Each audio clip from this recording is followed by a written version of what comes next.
Силерге Кур'ан-ы Каримдеги эң улуу аят жөнүндө айтып бермекчимин. Биздин жаратуучубуз Аллах Таала Бакара сүрөсүндө ушинтип айтат. أعوذ بالله من الشيطان الرجيم. الله لا إله إلا هو الحي القيوم لا تأخذه سنة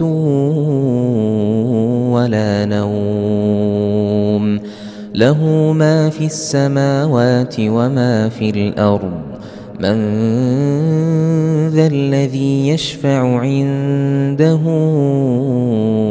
إلا بإذنه يعلم ما بين أيديهم وما خلفهم ولا يحيطون بشيء من علمه إلا بما شاء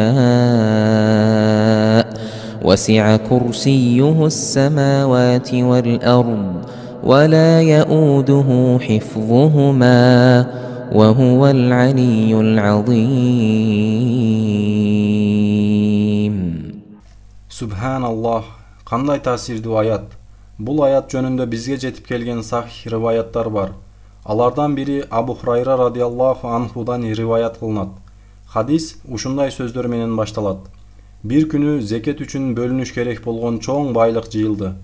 Пайгамбарыбыз саллаллаху алейхи ва саллям бул байлыкка Абу Хурайра радиаллаху анхуну жооптуу кылып дайындады. Кеч кирди. Ал жерде өтө көп нерселер бар эле. Абу Хурайра радиаллаху анху жооптуу катары аларга карап турган эле. Кокусунан нерселерди уурдоого түшкөн адамга көзү түштү. Чурка барып аны кармап алды. Жана уурулук кылып жатканың үчүн сени пайгамбарыбыз саллаллаху алейхи ва саллямдын алдына алып барамын деди. Жанагы киши бирден өзүнүн аянычтуу жашоосу жөнүндө сүйлөп арыз кыла баштады. Мен өтө кедеймин, балдарымды багышым керек.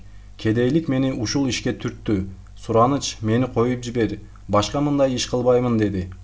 Абу Хурайра радиаллаху анхунун жүрөктөрү таза эле. Ал кишиге боору ооруп кетип, аны коюп жиберди. Таң атты. Абу Хурайра радиаллаху анху пайгамбарыбыз саллаллаху алейхи ва саллям менен жолугушту. Ошондо ал зат: "Эй Абу Хурайра, кече түндөгү туткунуңа эмне болду?" деди. Абу Хурайра радиаллаху анху таң калды. Бул күтүлбөгөндө болуп өткөн окуяны Расулуллах кай жерден билди экен? Шексиз ал затка бул жөнүндө Аллах субхана ва таала кабар берген. Кийин Абу Хурайра радиаллаху анху түндө болуп өткөн окуяны Расулуллах саллаллаху алейхи ва саллямга толук айтып берди. Ал зат болсо: "Эй Абу Хурайра, ал бүгүн түндө да келет" деп айтты. Субханаллах. Абу Хурайра радиаллаху анху кызыгып калды. Ошо менен бирге бул жолу толугу менен ойго отурду. Жанагы ууруну дагы күтүп алды. Жана сени пайгамбарыбыз саллаллаху алейхи ва саллямдын жанына алып барамын деди. Ууру дагы кечеки аянычтуу окуяларын баштап жиберди. Ыйлап: "Сураныч, мени коюп жибер" деп суранды. Акыры Абу Хурайра радиаллаху анху ага боору ооруп, бул жолда коюп жиберди. Таң атканда пайгамбарыбыз саллаллаху алейхи ва саллям дагы ошол суроону берди. "Эй Абу Хурайра, кече түндөгү туткунуңа эмне болду?" Абу Хурайра радиаллаху анху түндө эмнелер болгонун айтып берди. Пайгамбарыбыз саллаллаху алейхи ва саллям: "Эй Абу Хурайра, ал бүгүн да келет" деп айтты. Үчүнчү түндө Абу Хурайра радиаллаху анху эмне болсо дагы ууруну коюп жибербөөгө катуу ишеним кылды. Аны кармап алды. Жана: "Эй адам, эми эмне десең дагы сени коюп жибербеймин. Сени пайгамбарыбыз саллаллаху алейхи ва саллямдын жанына алып барамын" деди. Ууру Абу Хурайра радиаллаху анху эми аны коюп жибербесин билип: "Эй Абу Хурайра, сага бир пайдалуу нерсени үйрөтсөм мени коюп жибересиңби" деди. Эмне болгондо дагы Абу Хурайра радиаллаху анху илимге суусаган талиби илим эле. Анын сөзүнө кызыгып калды. Ушул убак ал адам эмне үйрөтмөкчү экенин, эгер коюп жиберүүмө татыктуу нерсе болсо мейли деп айтты. Ууру өзү айткан нерсени үйрөтө баштады. Түндө уйкуга жатуудан мурда аятал курсини окусаң, Аллах субхана ва таала сага бир коргоочу дайындайт. Жана сага шайтан жакындаша албайт. Субханаллах.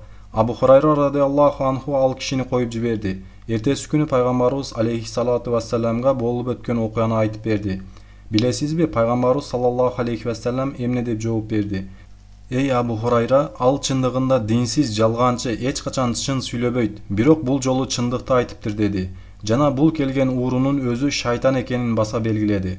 Аллаху акбар. Шайтан Аллах субхана ва тааланын уруксаты менен адам кейпине кирип, ушундай кудуреттүү нерсени үйрөтүп кетти. Биз шайтанга ишенбейбиз, бирок пайгамбарыбыз саллаллаху алейхи вассалам бул жерде шайтан үйрөткөн нерсени тастыктады. Ошондой экен ал айткан нерсе акыйкат жана күчтүү калкан. Уктоодон мурда аятал курсийни окусаңыз, Аллах сизге бир коргоочу дайындайт жана шайтан сизге керек болсо жакындаша албайт дагы.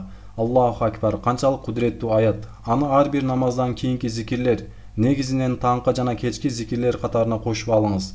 Аятал курсийни окуйт экенсиз, дал ошондой шайтандын чабуулуна каршы соот кийип алгандай болосуз жана сизге коргоо кабыгын берет.